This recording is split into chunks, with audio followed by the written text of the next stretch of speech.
ನಮ್ಮ ಇಂದಿನ ಪತ್ರಿಕಾಗೋಷ್ಠಿಗೆ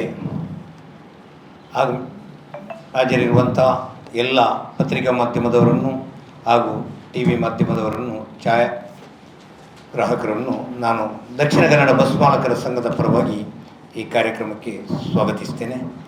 ಅದೇ ರೀತಿ ಇವತ್ತು ನಮ್ಮ ಜೊತೆ ನಮ್ಮ ದಕ್ಷಿಣ ಕನ್ನಡ ಬಸ್ ಮಾಲಕರ ಸಂಘದ ಪ್ರಧಾನ ಕಾರ್ಯದರ್ಶಿಯವರಾದಂಥ ರಾಮಚಂದ್ರ ಪಿಲಾರ್, ಉಪಾಧ್ಯಕ್ಷರಾದಂತಹ ರಾಮಚಂದ್ರ ನಾಯಕ್, ಅದೇ ರೀತಿ ಕೋಶಾಧಿಕಾರಿಯಾಗಿರುವಂಥ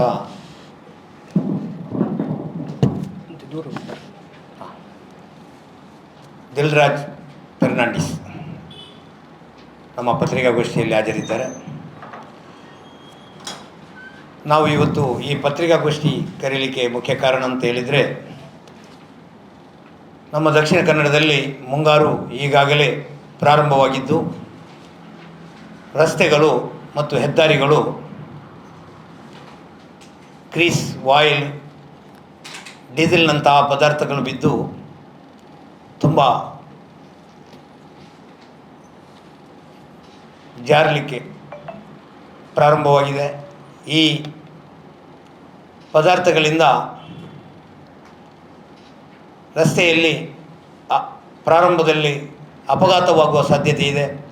ಆದ್ದರಿಂದ ಎಲ್ಲ ಬಸ್ಸು ಚಾಲಕರು, ಟ್ರಕ್ ಚಾಲಕರು, ಅದೇ ರೀತಿ ಘನವಾಹನಗಳ ಎಲ್ಲ ಚಾಲಕರುಗಳು ಮತ್ತು ದ್ವಿಚಕ್ರ ವಾಹನದ ಚಾಲಕರುಗಳು ಕೂಡ ಭಾಳ ಜಾಗರೂಕತೆಯಿಂದ ಈ ಮಳೆಯ ಸಂದರ್ಭದಲ್ಲಿ ಚಲಾವಣೆ ಮಾಡಬೇಕು. ಮಾತ್ರವಲ್ಲ, ವಿದ್ಯಾರ್ಥಿಗಳು ಮತ್ತು ಪ್ರಯಾಣಿಕರನ್ನು ನಿರ್ವಾಹಕರು ಮತ್ತು ಚಾಲಕರು ಭಾಳ ಜಾಗರೂಕತೆಯಿಂದ ಹತ್ತಿಸಿ ಇಳಿಸಿ ಸಂಚಾರ ಸುವ್ಯವಸ್ಥೆಯನ್ನು ಮತ್ತು ಜಾಗ್ರತೆಯನ್ನು ಕಾಪಾಡಿಕೊಂಡು ಬರಬೇಕು ಅಂತೇಳಿ ಈ ಸಂದರ್ಭದಲ್ಲಿ ಮನವಿ ಮಾಡಿಕೊಳ್ತಾ ಇದ್ದೇನೆ. ರಸ್ತೆಗಳಲ್ಲಿ ಹೊಂಡಗಳು ಇದ್ದರೆ ಅಥವಾ ಯಾವುದೇ ಅಡೆತಡೆಗಳಿದ್ದರೆ ಭಾಳ ಜಾಗರೂಕತೆಯಿಂದ ಚಲಾವಣೆ ಮಾಡಿ ಪ್ರಯಾಣಿಕರ ಸುರಕ್ಷಿತ ಪ್ರಯಾಣಕ್ಕೆ ಅನುವು ಮಾಡಿಕೊಡಬೇಕು. ಅದೇ ರೀತಿ ಪ್ರಯಾಣಿಕರು ಕೂಡ ಭಾಳ ಜಾಗರೂಕತೆಯಿಂದ ಹತ್ತುವಾಗ ಇಳಿಯುವಾಗ ಜಾಗ್ರತೆ ವಹಿಸಿ ಸಂಚಾರ ಸುರಕ್ಷತೆಯನ್ನು ಕಾಪಾಡಿಕೊಂಡು ಬರಬೇಕು ಅಂತೇಳಿ ಕೂಡ ಮನವಿ ಮಾಡಿಕೊಳ್ತಾ ಇದ್ದೇನೆ. ವಿದ್ಯಾರ್ಥಿಗಳು ಬರುವಾಗ ಅವರಲ್ಲಿ ಇದ್ದರೆ ಚಲೋ ಪಾಸ್ ಇದ್ದರೆ ಆ ಚಲೋ ಕಾರ್ಡಿಗೆ ಮಾನ್ಯತೆ ಕೊಟ್ಟು ಬಸ್ಸಿನ ನಿರ್ವಾಹಕರುಗಳು ಅವರಲ್ಲಿ ವಿದ್ಯಾರ್ಥಿ ಸಮುದಾಯ ಮತ್ತು ಪ್ರಯಾಣಿಕರಲ್ಲಿ ಸೌಜನ್ಯತೆಯನ್ನು ಕೂಡ ಕಾಪಾಡಿಕೊಂಡು ಬರಬೇಕು. ಅದೇ ರೀತಿ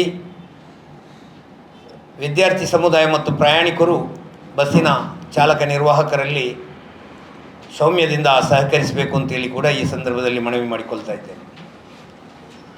ಈಗಾಗಲೇ RTO ನಿಗದಿಪಡಿಸಿದ ದರಕ್ಕಿಂತ ಅಧಿಕ ಅಥವಾ ಕಡಿಮೆ ದರದಲ್ಲಿ ನಿರ್ವಾಹಕರು ಪ್ರಯಾಣಿಕರನ್ನು ಕೊಂಡು ಹೋಗುತ್ತಿದ್ದಲ್ಲಿ ಅದು ಸರಿಯಲ್ಲ. ಸರ್ಕಾರ ಅಥವಾ RTO ನಿಗದಿಪಡಿಸಿದ ದರದಲ್ಲಿಯೇ ಟಿಕೆಟನ್ನು ಕೊಟ್ಟು ಪ್ರಯಾಣಿಕರನ್ನು ಕೊಂಡು ಹೋಗಬೇಕು. ಇದರಲ್ಲಿ ಯಾವುದೇ ರಿಯಾಯಿತಿ ಅಥವಾ ಅಧಿಕ ದರ ವಸೂಲಿ ಮಾಡುವಂತಿಲ್ಲ. ರಸ್ತೆಗಳಲ್ಲಿ ನಿಲ್ಲಿಸುವಾಗ ಬಸ್ ಬೇಗಳಲ್ಲೇ ನಿಲ್ಲಿಸಬೇಕು. ಯಾವುದೇ ರೀತಿಯಲ್ಲಿ ಚಾಲಕರು ಕರ್ಕಶ ಹಾರ್ನನ್ನು ಬಳಸಬಾರ್ದು. ಮಾತ್ರವಲ್ಲ, ಟಿಕೆಟ್ ಮೆಷಿನ್ನಿಂದ ಪ್ರತಿಯೊಬ್ಬ ಪ್ರಯಾಣಿಕರಿಗೂ ಟಿಕೆಟನ್ನು ಕೊಡಬೇಕು. ಯಾವುದೇ ರೀತಿಯಲ್ಲಿ ಅತಿ ವೇಗದಲ್ಲಿ ಅಥವಾ ಅಜಾಗರೂಕತೆಯಿಂದ ಬಸ್ಸನ್ನು ಚಲಾಯಿಸಬಾರ್ದು. ಅದೇ ರೀತಿ ಹೈವೇಗಳಲ್ಲಿ ಅತಿ ವೇಗದಿಂದ ಹೋಗಬಾರ್ದು.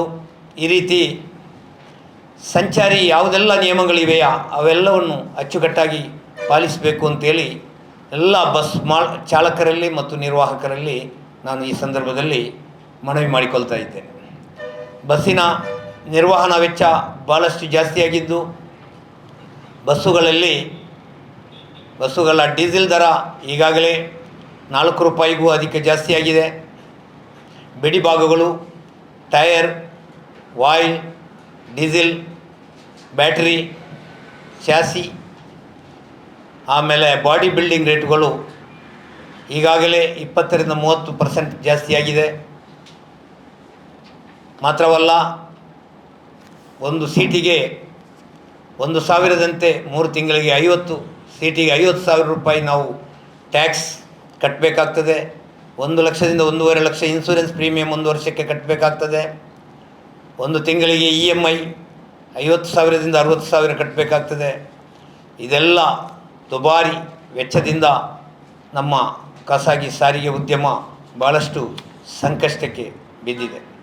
ಕಳೆದ 2021ರಲ್ಲಿ ನಾವು ದರ ಏರಿಕೆಯನ್ನು ಮಾಡಿದ್ದೆವು. ಈಗ ಅನಂತರ ಸುಮಾರು 5 ವರ್ಷಕ್ಕೂ ಅಧಿಕ ಸಂದರ್ಭದಲ್ಲಿ ನಾವು ಯಾವುದೇ ಬಸ್ ದರ ಏರಿಕೆ ಮಾಡಿಲ್ಲ. ಈಗಾಗಲೇ ಅಂತಾರಾಷ್ಟ್ರೀಯ ಮಟ್ಟದಲ್ಲಿ ಜಾಗತಿಕ ತೈಲ ಮಾರುಕಟ್ಟೆ ಮೇಲೆ ಹೋಗ್ತಾ ಉಂಟು. ಅದನ್ನು ಅನುಸರಿಸಿಕೊಂಡು ನಮ್ಮ ಕೇಂದ್ರ ಸರ್ಕಾರವು ಡೀಸೆಲ್ ದರವನ್ನು ಏರಿಸಿದೆ. ಈ ದರವು ಇನ್ನು 1 ತಿಂಗಳಲ್ಲಿ ಅದೆಷ್ಟು ಮೇಲೆ ಹೋಗ್ತದೆ ಅಂತೇಳಿ ಹೇಳಲಿಕ್ಕೆ ಸಾಧ್ಯ ಇಲ್ಲ. ಅದು ಮಾತ್ರ ಅಲ್ಲ, ಈ ಡೀಸೆಲ್ ಈಗ ಸ್ಕ್ಯಾರ್ಸಿಟಿ ಬಂದು ಡೀಸೆಲ್ನ ಅಭಾವದಿಂದ ನಾವು ಮತ್ತಷ್ಟು ಒಳಗಾಗುವ ಸಾಧ್ಯತೆ ಇದೆ. ಇವೆಲ್ಲವನ್ನು ಪರಿಗಣಿಸಿಯೂ ಕೂಡ ನಾವು ಸಾರ್ವಜನಿಕರ ಹಿತದೃಷ್ಟಿಯಿಂದ ಶಾಲೆ ಪ್ರಾರಂಭವಾಗುವುದರಿಂದ ನಾವು ಶೀಘ್ರವಾಗಿ ಯಾವುದೇ ದರ ಏರಿಸಲಿಲ್ಲ. 1 ತಿಂಗಳ ಮಟ್ಟಿಗೆ ನಾವು ಡೀಸೆಲ್ ದರವನ್ನು ನೋಡಿಕೊಂಡು ವೈಜ್ಞಾನಿಕವಾಗಿ ಜನರಿಗೆ ಹೊರೆಯಾಗದಂತೆ ಹೇಗೆ ಇದನ್ನು ಸರಿತೂಗಿಸಬೇಕು ಅಂತೇಳಿ ನೋಡಿಕೊಂಡು ಅನಂತರ 1 ತಿಂಗಳ ನಂತರ ಇವೆಲ್ಲವನ್ನು ವೈಜ್ಞಾನಿಕವಾಗಿ ಪರಿಶೀಲಿಸಿ ಮುಂದಕ್ಕೆ ನಾವು ಚಿಂತನೆ ಮಾಡ್ತೇವೆ. ಅದು ಮಾತ್ರವಲ್ಲ, ಈಗಾಗಲೇ ನಮ್ಮ KSRTC ಬಸ್ ಸ್ಟ್ಯಾಂಡ್ನ ಎದುರುಗಡೆ ತಾವು ನೋಡಿರ್ಬೋದು, ಅಲ್ಲಿ 4 ದಿಕ್ಕಿನಿಂದ ಬರುವಂಥ ರಸ್ತೆಗಳು ಸೇರ್ತದೆ. ಆದರೆ ಅಲ್ಲಿ ಯಾವುದೇ ಒಂದು ಸರ್ಕಲ್ ಇಲ್ಲ, ವ್ಯವಸ್ಥೆ ಇಲ್ಲ. ಭಾಳಷ್ಟು ಕಿರಿದಾದ ಆ ರಸ್ತೆಯಲ್ಲಿ ಹೋಗುವುದೇ ಕಷ್ಟ. ಸಾರ್ವಜನಿಕ ಪ್ರಯಾಣಿಕರು, ವಿದ್ಯಾರ್ಥಿಗಳು ವಿಜಯ್ ಕಡೆ ಬರಲಿಕ್ಕೆ ಅಲ್ಲಿ ಬಸ್ ಸ್ಟ್ಯಾಂಡೇ ಇಲ್ಲ, ಅಥವಾ ಬಸ್ ಸ್ಟಾಪ್ ಇಲ್ಲ, ಬಸ್ ಬೇ ಇಲ್ಲ. ಮಳೆಗಾಲದಲ್ಲಿ ಸುಮಾರು 1 ಫೀಟು 1.5 ಫೀಟು ನೀರಿಗೆ ನಿಂತು ಬಸ್ಸನ್ನು ಕಾಯಬೇಕಾಗ್ತದೆ, ಬಸ್ಸಿಗೆ ಹತ್ತಬೇಕಾಗ್ತದೆ, ಬಸ್ಸಿಂದ ಇಳಿಬೇಕಾಗ್ತದೆ. ಅದು ದೊಡ್ಡ ಒಂದು ಸಮಸ್ಯೆ. ಯಾಕೆಂತ ಹೇಳಿದರೆ, ಹೆಂಗಸರು ಮಕ್ಕಳನ್ನು ಹಿಡ್ಕೊಂಡು ಅಲ್ಲಿ KSRTC ಎದುರುಗಡೆ ಬಸ್ಸಿಗೆ ಹತ್ತಲಿಕ್ಕೂ ಆಗೋದಿಲ್ಲ, ಇಳಿಲಿಕ್ಕೂ ಆಗೋದಿಲ್ಲ. ಮಳೆಗಾಲದಲ್ಲಂತೂ ಭಾಳ ಕಷ್ಟ ಅಂತ ಹೇಳಿದರೆ 1ರಿಂದ 1.5 ಫೀಟ್ ನೀರಿನಲ್ಲಿ ನಿಲ್ಲಬೇಕಾಗ್ತದೆ, ಚಿಕ್ಕ ಮಕ್ಕಳು ಕೂಡ. ಇದು ದೊಡ್ಡ ಸಮಸ್ಯೆ. ಅದು ಕೂಡಲೇ ಅದನ್ನು ಸಂಬಂಧಪಟ್ಟ ಇಲಾಖೆ ಸರಿಪಡಿಸಬೇಕು ಅಂತೇಳಿ ನಾನು ಒತ್ತಾಯಿಸ್ತೇನೆ. ಅದು ಮಾತ್ರವಲ್ಲ, ಆ ಸರ್ಕಲ್ನಲ್ಲಿ ಯಾವಾಗ ನೋಡಿದರೂ ವಾಹನ ದಟ್ಟಣೆ, ಬ್ಲಾಕ್. ಭಾಳಷ್ಟು KSRTC ಬಸ್ಸುಗಳು ಬರ್ತವೆ. ಮತ್ತು ಬೇರೆ ಉಳಿದ 3 ದಿಕ್ಕಿನಿಂದ ಸಾಕಷ್ಟು ಬಸ್ಸುಗಳು ಮತ್ತು ಉಳಿದ ಲಘು ವಾಹನಗಳು ಬರ್ತದೆ. ಆದ್ದರಿಂದ ಭಾರತ್ ಮಾಲ್ ಇದೆ ಮತ್ತು ಇನ್ನಿತರ ಅಲ್ಲಿ ಶಾಪ್ಗಳಿವೆ. ಆದರೂ ಜನರಿಗೆ ನಿಲ್ಲಲಿಕ್ಕೆ ಅಥವಾ ಮಕ್ಕಳಿಗೆ ನಿಲ್ಲಲಿಕ್ಕೆ ಜಾಗ ಇಲ್ಲ. ರಸ್ತೆಯಲ್ಲೇ ನಿಂತು ಬಸ್ಸಿಗೆ ಹತ್ತಬೇಕು, ಬಸ್ಸಿಂದ ಇಳಿಬೇಕು. ಇದು ಬಹಳ ಒಂದು ದೊಡ್ಡ ಸಮಸ್ಯೆ. ಅದು ಮಾತ್ರ ಅಲ್ಲ, ನಮ್ಮ ಕೇಂದ್ರ ಬಸ್ ನಿಲ್ದಾಣದಲ್ಲಿ ಇನ್ನು ಮಳೆಗಾಲದಲ್ಲಿ ಅಲ್ಲಿ ಆಸನದ ವ್ಯವಸ್ಥೆ ಇಲ್ಲ, ಕುಡಿಯುವ ನೀರಿನ ವ್ಯವಸ್ಥೆ ಇಲ್ಲ, ಮೂಲಭೂತ ಸೌಕರ್ಯಗಳು ಯಾವುದೂ ಇಲ್ಲ. ಮಹಿಳೆಯರಿಗಾಗಲಿ, ಮಕ್ಕಳನ್ನು ಹಿಡ್ಕೊಂಡ ಮಹಿಳೆಯರಿಗಾಗಲಿ ಅಥವಾ ಮಕ್ಕಳಿಗಾಗಲಿ ವಯಸ್ಕರಿಗಾಗಲಿ ಅಲ್ಲಿ ಕೂತ್ಕೊಳ್ಳಿಕ್ಕೆ ಆಸನದ ವ್ಯವಸ್ಥೆ ಇಲ್ಲ. ಇಷ್ಟೊಂದು ದೊಡ್ಡ ಸಿಟಿ, ಭಾಳಷ್ಟು ದೊಡ್ಡ ಹೆಸರು ಗಳಿಸಿದ ನಮ್ಮ ಈ ಜಿಲ್ಲೆ ಬುದ್ಧಿವಂತರ ಜಿಲ್ಲೆ. ಆದರೆ ನಮ್ಮ ಮೇಯ್ನ್ ಕೇಂದ್ರ ಬಸ್ ನಿಲ್ದಾಣದಲ್ಲಿ ಯಾವುದೇ ಮೂಲಭೂತ ಸೌಕರ್ಯ ಇಲ್ಲ. ಕುಡಿಯುವ ನೀರಿನ ವ್ಯವಸ್ಥೆ ಇಲ್ಲ, ಶೌಚಾಲಯದ ವ್ಯವಸ್ಥೆ ಸರಿ ಇಲ್ಲ, ಆಮೇಲೆ ನಮ್ಮ ಆಸನದ ವ್ಯವಸ್ಥೆ ಇಲ್ಲ. ಮಕ್ಕಳನ್ನು ಕೈಯಲ್ಲೇ ಹಿಡ್ಕೊಂಡು ಗಂಟೆಗಟ್ಟಲೆ ಅಥವಾ ನಿಮಿಷಗಟ್ಟಲೆ ನಿಲ್ಲಬೇಕಾಗ್ತದೆ. ಇದು ದೊಡ್ಡ ಸಮಸ್ಯೆ. ಈಗೇನೋ ಮಳೆಗೆ ನೀರು ಬೀಳ್ತದೆ ಅಂತೇಳಿ ಒತ್ತಾಯ ಮಾಡಿ ಶೆಲ್ಟರ್ ವ್ಯವಸ್ಥೆ ಆಗಿದೆ, ಆದರೆ ಸೈಡ್ನಿಂದ ನೀರು ಹೊಡೀತದೆ. ಮಾತ್ರ ಅಲ್ಲ, ಆಸನ ಇಲ್ಲದೆ ಜನರು ಭಾಳಷ್ಟು ತೊಂದರೆಗೊಳಗಾಗ್ತಾರೆ. ಈಗ ಆಗಿದೆ ಕಾಣಬೇಕು, ಇತ್ತೀಚೆಗೆ ಆಗಿದೆ. ಹಾಸನ ಆದ್ರೂ ಅಲ್ಲಿ ಎದುರು ಇದುಂಟಲ್ಲ, ನಡ್ಕೊಂಡು ಹೋಗಲಿಕ್ಕೆ ಜಾಗ ಮಾಡಿ 10 ಫೀಟ್ ಜಾಗ ಬಿಟ್ಟಿದ್ದಾರೆ. ಅದರಲ್ಲೆಲ್ಲ ಗೂಡಂಗಡಿಗಳು ಉಟ್ಕೊಂಡಿದ್ದಾವೆ. ರಾತ್ರಿಯಿಂದ ಬೆಳಗಾಗುವಾಗ ಗೂಡಂಗಡಿಗಳಿವೆ, ಇಲ್ಲಿ ಜನರು ಹೋಗಲಿಕ್ಕೆ ಜಾಗ ಇಲ್ಲ. ಆ ಗೂಡಂಗಡಿಗಳಲ್ಲಿ ಬೇರೆ ಬೇರೆ ವ್ಯಾಪಾರ ಅಥವಾ ರಾತ್ರಿ ಹೊತ್ತಿಗೆ ಈ ಡ್ರಗ್ ಮಾಫಿಯಾದ ಜನರು ಮತ್ತು ಇದು ಕೆಲವು ಬೇಡದ ಚಟುವಟಿಕೆ, ಅನೈತಿಕ ಚಟುವಟಿಕೆಗಳು ಅಲ್ಲಿ ನಡೀತಾ ಇರ್ತದೆ. ಅಲ್ಲಿ ಪೊಲೀಸ್ ಔಟ್ಪೋಸ್ಟ್ ಬೇಕೇ ಬೇಕು. ಯಾಕೆಂತೇಳಿದರೆ ರಾತ್ರಿ ಹೊತ್ತಿಗೆ ಅಥವಾ ಕತ್ತಲೆ ಇದು ಆವರಿಸಿದ ನಂತರ ಅಲ್ಲಿ ಮಹಿಳೆಯರಿಗೆ ನಿಲ್ಲಲಿಕ್ಕೆ ಭಾಳ ಕಷ್ಟ. ಆದ ಕಾರಣ ಅಲ್ಲಿ ಪೊಲೀಸ್ ಔಟ್ಪೋಸ್ಟ್ ಬೇಕೇ ಬೇಕು. ಆಮೇಲೆ ಅಲ್ಲಿ ಗೂಡಂಗಡಿಗಳು ಅದನ್ನು ತೆರವು ಮಾಡೋದೇ ಇಲ್ಲ ನೋಡಿ. ಆ 10 ಫೀಟು ಅದು ನಡ್ಕೊಂಡು ಹೋಗಲಿಕ್ಕೆ ಪ್ಯಾಸೆಂಜರಿಗೆ ಮಾಡಿದಂಥದ್ದು. 10 ಫೀಟ್ ಅಗಲದಲ್ಲಿ ಸುಮಾರು 30 ಫೀಟ್ ಉದ್ದದಲ್ಲಿ ಅಲ್ಲಿ ಗೂಡಂಗಡಿಗಳೇ ಇದು. ರಾತ್ರಿಯಿಂದ ಬೆಳಗಾಗುವಾಗ ಅಲ್ಲಿ ಗೂಡಂಗಡಿಗಳು ಹುಟ್ಟಿಕೊಳ್ತವೆ. ಅದು ಒಂದು ದೊಡ್ಡ ಸಮಸ್ಯೆ. ಆಮೇಲೆ ಕೆ ಪಿ ಟಿ ಅಂತ ಹೇಳಿದರೆ ಇದು ಭಾಳಷ್ಟು ಟ್ರಕ್ಕುಗಳು, ದೊಡ್ಡ 20, 18, 16 ಟೈರಿನ ಟ್ರಕ್ಕುಗಳು ಬರುವಂಥ ಜಾಗ. ಕಾರ್ಕಳ ಮಂಗಳೂರು, ಆಮೇಲೆ ಉಡುಪಿ ಮಂಗಳೂರು, ಕುಂದಾಪುರ ಮಂಗಳೂರು ಹೋಗುವಂಥ ಸರ್ವಿಸ್ ಬಸ್ಸುಗಳು, ಎಕ್ಸ್ಪ್ರೆಸ್ ಬಸ್ಸುಗಳು ಅಲ್ಲಿಂದ ಬರ್ತವೆ. ಸಾವಿರಾರು ಕೇರಳ ಹೆದ್ದಾರಿಯಿಂದ ಬರುವಂಥ ಗಾಡಿಗಳು ಅಲ್ಲಿಂದಲೇ ಬರ್ತದೆ. ಆದರೆ ಯಾವತ್ತಿನಿಂದಲೂ ಅಲ್ಲಿ ಬ್ಲಾಕ್. ಅವಸರದಲ್ಲಿ ಯಾರಾದರೂ ಹೋಗಬೇಕಿದ್ರೆ ಅಲ್ಲಿಂದ ಹೋಗ್ಲಿಕ್ಕಾಗೋದಿಲ್ಲ.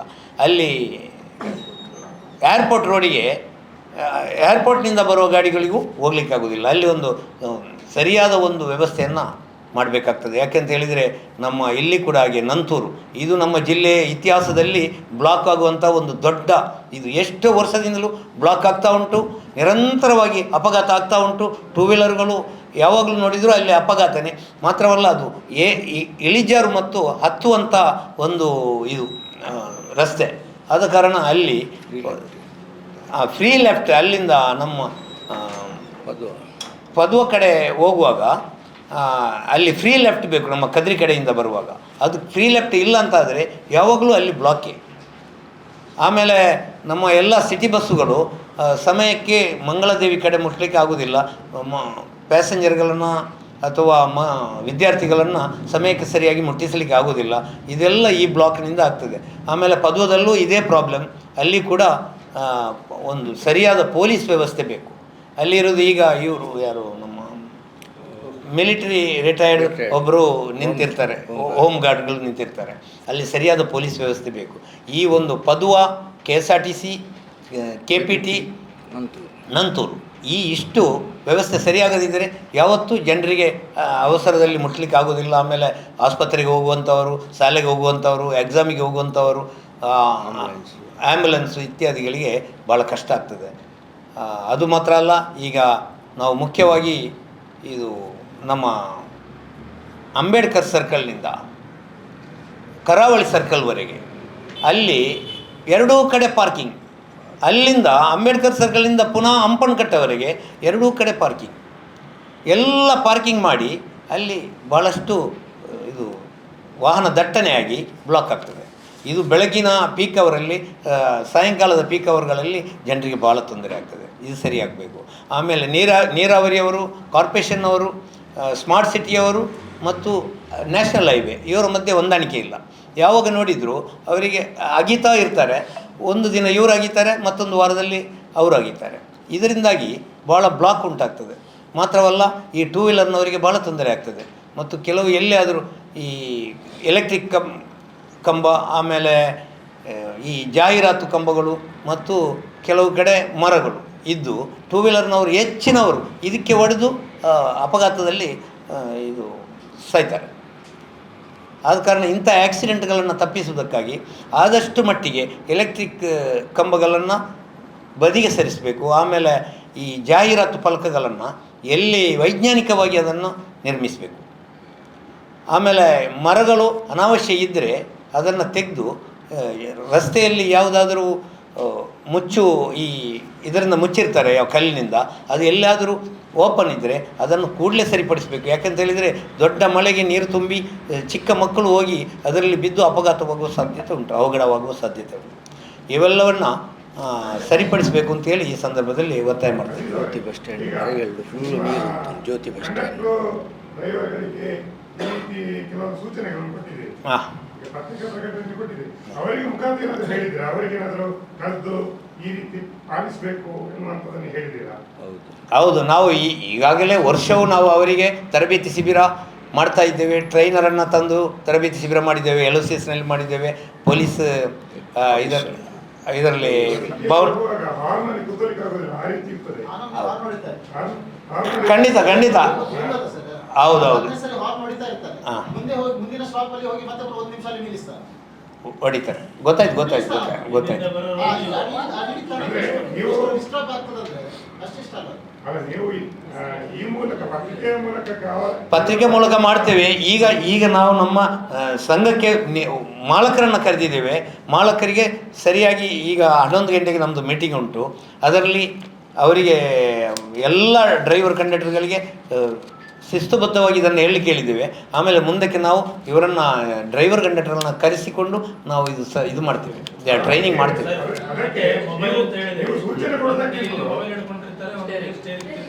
ಖಂಡಿತ ಆ ಮೊಬೈಲು ಬಸ್ಸು ಡ್ರೈವರ್ಗಳು ಇಡುವುದನ್ನು ನಾವು ಭಾಳ ಇದರಲ್ಲಿ ಕಟ್ಟುನಿಟ್ಟಾಗಿ ಅದಕ್ಕೆ ಸೂಚನೆ ಕೊಟ್ಟಿದ್ದೇವೆ. ಮತ್ತು ನಾವು ಬಸ್ ಓನರ್ಗಳು ಹೆಚ್ಚಾಗಿ ಸಂಚರಿಸಿ ಅದನ್ನು ನಿಲ್ಲಿಸಿದ್ದೇವೆ. ಇಲ್ಲಿ ನಮ್ಮ ದಕ್ಷಿಣ ಕನ್ನಡದಲ್ಲಿ ಈಗ ನಾನು ಅದಕ್ಕೆ ಪ್ರತಿ ಕೊಡೋದಲ್ಲ, ದಕ್ಷಿಣ ಕನ್ನಡದಲ್ಲಿ ದೊಡ್ಡ ದುರಂತ ಅಂತ ಹೇಳಿದರೆ 2 ವೀಲರ್ಗಳಲ್ಲಿ ಅವ್ರು ಹೋಗ್ತಾ ಇರ್ತಾರೆ. ಆದರೆ ಅವರಿಗೆ ಲೋಕದ ಗೊಡವೆ ಇರುವುದಿಲ್ಲ. ಹೆಚ್ಚಿನವರಿಗೆ ಎಲ್ರಿಗೂ ಹೇಳೋದಿಲ್ಲ. ಯಾಕೆ ಅಂತ ಹೇಳಿದರೆ ಅವರ ಕಿವಿಯಲ್ಲಿ ಬ್ಲೂಟೂತ್ ಇರ್ತದೆ, ಹೆಲ್ಮೆಟ್ ಇರ್ತದೆ. ಆಮೇಲೆ ಅವರು ಇದನ್ನು ಕೇಳಿಸ್ಕೊಂಡು ಮಾತಾಡಿಕೊಂಡೇ ಹೋಗ್ತಾರೆ. ಲಘು ವಾಹನಗಳು ಕಾರ್ನಲ್ಲಿ, ಇದನ್ನು ನಾವೇ ಆಗಲಿ ಕಾರ್ನಲ್ಲಿ ಹೋಗುವಾಗ ಪ್ರತಿಯೊಬ್ಬರು ಮಾತಾಡಿಕೊಂಡೇ ಹೋಗೋದು. ಬಸ್ಸಿನವರಂತೂ ಮಾಡಲೇಬಾರ್ದು. ಅದು ಬಸ್ಸಿನವರು ಭಾಳ ಕಡಿಮೆ ಪ್ರಾಣ. ಯಾರು ಬಸ್ಸಿನ ಡ್ರೈವರ್ನ ಕೈಯಲ್ಲಿ 50 ಜನರ ಪ್ರಾಣ ಇರ್ತದೆ. ಆದ ಕಾರಣ ಬಸ್ಸಿನವರು ಮಾಡಲೇಬಾರ್ದು. ಕಟ್ಟುನಿಟ್ಟಾಗಿ ನಾವು ಈಗ ನಾವೇ ರಸ್ತೆಗೆ ಇಳಿತೇವೆ. ಇಲ್ಲ ಇಲ್ಲ, ನಮ್ಮದೇ ತಂಡ ರಚಿಸಿ ಪೊಲೀಸ್ ಇಲಾಖೆ, ಸಾರಿಗೆ ಇಲಾಖೆಯಿಂದ ಇಟ್ಟುಕೊಂಡು ನಾವು ನಮ್ಮದೇ ತಂಡ ರಚಿಸಿ 10-25 ಓನರ್ಗಳು ಪ್ರತಿ ಸ್ಟಾಪ್ನಲ್ಲಿ ಕಳೆದ ಸಲ ಕೂಡ ನಾವು ಅವೇರ್ನೆಸ್ ಮಾಡಿದ್ದೇವೆ. ಯಾರೆಲ್ಲ ಸರಿ ಇಲ್ಲ ಅವರನ್ನು ಸರಿ ಮಾಡಿದ್ದೇವೆ.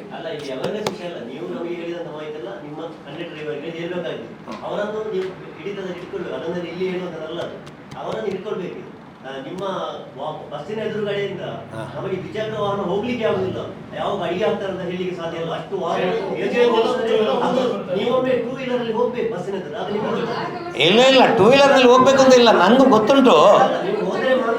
ಮಾತ್ರ ಇಲ್ಲಿದ್ದು ಒಂದು ಮಾಲಕರಾಗಿ ಬಸ್ಸಲ್ಲಿ ಹೋಗ್ಬಾರ್ದು. ನೀವು ಯಾರೋ ಬೇರೆ ಬಸ್ಸಲ್ಲಿ ಗೊತ್ತಿಲ್ಲದಾಗಿ ಹೋಗಿ, ಆದರೆ ನಿಮ್ಗೆ ಗೊತ್ತಾಗ್ತದೆ.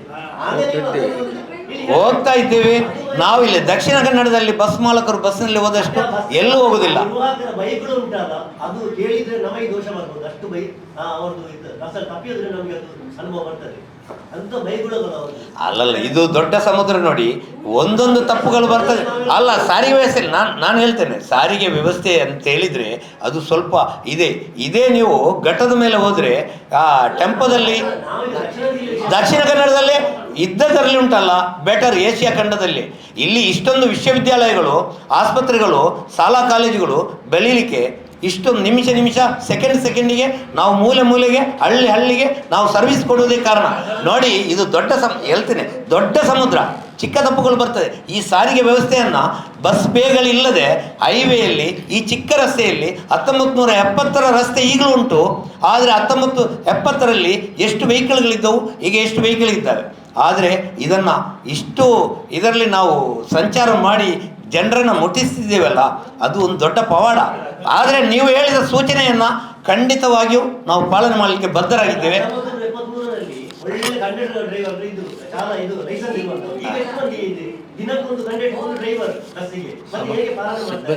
ಸಿಬ್ಬಂದಿ ಸಮಸ್ಯೆ ನಮಗೆ ಮಾತ್ರ ಅಲ್ಲ, KSRTC ಅವರಿಗೂ ಇದೆ ಸಿಬ್ಬಂದಿ ಸಮಸ್ಯೆ. KSRTC ಅವರಿಗೆ ನಿಯಂತ್ರಣ ಇದೆ ಅಂತ ನೀವು ಹೇಳ್ತೀರಿ. 6 ಗಂಟೆಗೆ ಅವರು ಬಸ್ ನಿಲ್ಲಿಸ್ತಾರೆ. ಸಾಯಂಕಾಲ 6 ಗಂಟೆ ನಾವು 10:30ವರೆಗೂ ರನ್ ಮಾಡ್ತೇವೆ. ಬೆಳಗ್ಗೆ 5 ಗಂಟೆಗೆ ಖಾಸಗಿ ಬಸ್ಸುಗಳು ಸಂಚರಿಸ್ತೇವೆ. ಆದರೆ ಅವರು 8 ಗಂಟೆ ನಂತರ ರಸ್ತೆಗೆ ಬರ್ತಾರೆ. ಅವರಿಗೆ ಟ್ಯಾಕ್ಸ್ ಎಕ್ಸಂಪ್ಷನ್ ಇದೆ ಉತ್ತರ ಕರ್ನಾಟಕದಲ್ಲಿ. ಅವರಿಗೆ ಅವರದೇ ಆದ ಟ್ಯಾಕ್ಸು. ಹೇಗೆ ಅಂತ ಹೇಳಿದರೆ ಪ್ಯಾಸೆಂಜರ್ ಹೋದರ ಮೇಲೆ 3% ಅವರಿಗೆ ಟ್ಯಾಕ್ಸು. ನಾವು ಅಡ್ವಾನ್ಸ್ ಆಗಿ ಒಂದು ಸೀಟಿಗೆ 1,000ದಂತೆ 50,000 3 ತಿಂಗಳ ಮೊದಲು ಕಟ್ಟಬೇಕು. ನಮಗೆ ಇನ್ಸೂರೆನ್ಸ್ 1.5 ಲಕ್ಷ ನಾವು ವರ್ಷಕ್ಕೆ ಅಡ್ವಾನ್ಸ್ ಆಗಿ ಕಟ್ಟಬೇಕು. ಅವರಿಗೆ ಇನ್ಸೂರೆನ್ಸ್, ಒಂದು ನಿಮಿಷ ಹೇಳ್ತೇನೆ, ಅವರಿಗೆ ಇನ್ಸೂರೆನ್ಸ್ ಇರೋದು ಅವರದೇ, ಅವರಿಗೆ ಇನ್ಸೂರೆನ್ಸ್ ಇಲ್ಲ. ನಿಮ್ಮ ಸಮಸ್ಯೆಯನ್ನು ಪ್ರಯಾಣಿಕರ ಮೇಲೆ ವಹಿಸ್ಬೇಕಾ? ಅಂದ್ರೆ ನಮ್ಮ ಸಮಸ್ಯೆ ಅಂತ ಹೇಳಿದರೆ ನಿಮ್ಮ ಸಿಬ್ಬಂದಿಗಳನ್ನು ನೀವು ಸಮರ್ಥನೆ ಮಾಡ್ತೀರಾ ಅಂತ ನಮ್ಮ ಸಿಬ್ಬಂದಿಗಳನ್ನು ನಾವು ಸಮರ್ಥನೆ ಮಾಡುವುದಿಲ್ಲ, ಅವರನ್ನು ಸರಿದಾರಿಗೆ ತರಲಿಕ್ಕೆ ನಾವು ಬದ್ಧರಾಗಿದ್ದೇವೆ. ಆದರೆ ಇದೊಂದು ಸಮಸ್ಯೆ ಅಂತ ಹೇಳಿದರೆ ಡ್ರೈವರ್ ಕಂಡಕ್ಟರ್ಗಳು ಸಿಗೋದೇ ಇಲ್ಲ ನಮಗೆಲ್ಲ. ಅವರು ಈಗ ಒಂದು ವೇಳೆ ನೀವು ನಮ್ಮನ್ನು ಮತ್ತು ಅವರನ್ನು KSRTC ಅವರ ಕಂಟ್ರೋಲ್ ಉಂಟು ಅಂತ ಹೇಳಿದ್ರಲ್ಲ, ಅವರನ್ನು ಮತ್ತು ನಮ್ಮನ್ನು ಕಂಪೇರ್ ಮಾಡಿ ಅವರು ಎಲ್ಲಿದ್ದಾರಾ ಅಲ್ಲಿ ಹೋಗಿ ಜನರ ಹತ್ರ ಕೇಳಿ, ಅಲ್ಲಿಯ ಪರಿಸ್ಥಿತಿಯು ಇಲ್ಲಿ ಪರಿಸ್ಥಿತಿಯು ತುಂಬ ಡಿಫ್ರೆನ್ಸ್ ಉಂಟು. ಈಗ ಸಿಬ್ಬಂದಿಗಳ ವರ್ತನೆಯ ಬಗ್ಗೆ ನಮಗೂ ಇದಿದೆ, ಯಾವುದು ಕಾಳಜಿ ಇದೆ. ಯಾಕೆಂತ ಹೇಳಿದರೆ ಅದು ಸರಿ ಉಂಟು ಅಂತ ನಾನು ಹೇಳುವುದಿಲ್ಲ. ಆದರೆ ಏಷ್ಯಾ ಖಂಡದಲ್ಲಿ ನಮ್ಮ ಖಾಸಗಿ ಸೇವೆ ಇದು ಖಾಸಗಿ ಬಸ್ ಉದ್ಯಮ ಒಂದು ಉತ್ತಮ ಮಟ್ಟದಲ್ಲಿ ನಡೆಯುತ್ತಿದ್ದರೆ ಅದು ದಕ್ಷಿಣ ಕನ್ನಡದಲ್ಲಿ. ಅಲ್ಲಿ ಆಗುವಂತದ್ದು ಈಗ ವಾಹನ ವ್ಯವಸ್ಥೆ, ಸಿಬ್ಬಂದಿಗಳು ಮಾತಾಡುವ ರೀತಿ, ಚಿಕ್ಕವರನ್ನು ಹೊಡ್ಕೊಂಡು ಹೋಗುದು ಬಸ್ಸುಗಳು ಅಲ್ಲಿ ನಮ್ಗೆ ಖಂಡಿತ ತಮ್ಮ ಸಲಹೆಯನ್ನು ನಾನು ಪ್ರಾಮಾಣಿಕವಾಗಿ ನಾವು ಸ್ಪಂದಿಸ್ತೇವೆ. ನೀವು ಏನು ಹೇಳಿದ್ದೀರಾ ಅದಕ್ಕೆ ಪ್ರಾಮಾಣಿಕವಾಗಿ ಸ್ಪಂದಿಸಿ ನಾವು ನಮ್ಮ ಶಕ್ತಿ ಮೀರಿ ಉಂಟಲ್ಲ ಅದನ್ನು ಸರಿಪಡಿಸಲಿಕ್ಕೆ ಪ್ರಯತ್ನ ಮಾಡ್ತೀವಿ. ಪ್ರತಿಯೊಂದು ಚಾಲಕ ನಿರ್ವಾಹಕರಿಗೆ ಇದನ್ನು ಈಗ ಮುಟ್ಟಿಸ್ತಿದ್ದೇವೆ. ಇದನ್ನು ಮುಟ್ಟಿಸ್ತೇವೆ, ಇದನ್ನು ಎಲ್ಲ ಬಸ್ಸುಗಳಲ್ಲಿ ಕೊಡ್ತೇವೆ. ಆಮೇಲೆ ಅವರನ್ನು ಕರೆಸಿ ಹೇಳ್ತೇವೆ, ಅವರ ಮಾಲಕರನ್ನು ಕರೆಸಿ ಹೇಳ್ತೇವೆ. ಆಮೇಲೆ ನಾವು ಬರುವ ವಾರ ಮಳೆ ಕಡಿಮೆ ಇದ್ದರೆ ನಾವೇ 10-20 ಜನ ಎಲ್ಲ ಸ್ಟಾಪ್ಗಳಲ್ಲಿ ನಿಂತು ಅವರಿಗೆ ಯಾವ ಜಾಗದಲ್ಲಿ ನಿಲ್ಲಿಸಬೇಕು ಅಥವಾ ವಾರ್ನ್ ಇದ್ದರೆ ಅದನ್ನು ತೆಗಿಸ್ತೇವೆ.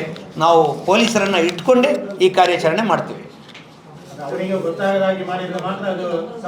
ಖಂಡಿತ ಯಾವ ರೀತಿಯೆಲ್ಲ ಬೇಕಾ ಅದನ್ನು ಅವರಿಗೆ ಗೊತ್ತಾಗದಾಗೆ ನಾವು ಇದು ಮಾಡ್ತೀವಿ.